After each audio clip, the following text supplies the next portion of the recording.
Bonjour à tout le monde. La Torah nous dit Lotissa ala fhet.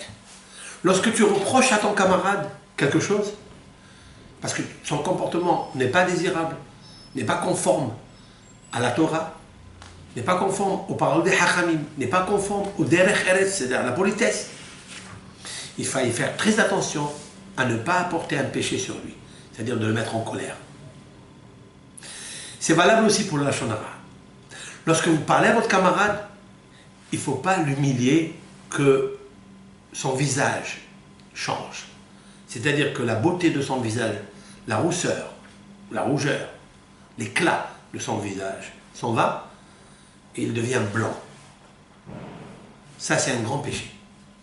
Ça, c'est vrai quand il est, même quand vous êtes à côté de lui, seul, en aparté. À plus forte raison, si vous êtes avec 3 ou 4 personnes, vous êtes ensemble, là, il faut lui apporter un petit mot qui va le vexer, qui va transformer son visage. Il faut savoir que tout celui qui humilie le visage de son camarade en public, il n'a pas de part au monde futur. Comment? Pourquoi? Il n'y a pas de part au monde futur. Ça veut dire, il peut avoir la tzedaka, il peut avoir la mitzvah de la Torah, il peut être un tamid hacham, il peut faire... Chez Akadosh Baruch Hu, si tu fais toutes tes mitzvot, toute ta tzedaka, tout ce que tu fais dans la vie de bien, tu es un bienfaiteur. Allez.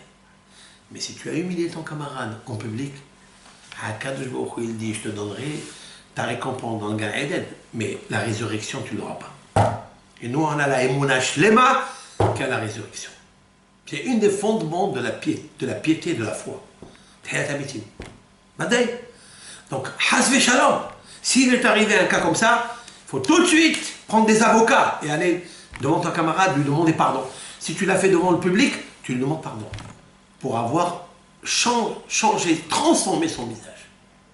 Et Ratzon, que Be'ezat Hashem, on demande Ribono Shel Olam, Hashem, Sakeni, aide-moi que je ne fasse pas une chose pareille.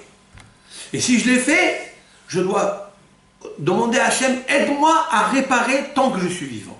Tant que la bougie de mon âme elle est vivante, je répare. Je ne sais pas ce qui va se passer à ce Rosh Hashanah. Personne ne sait.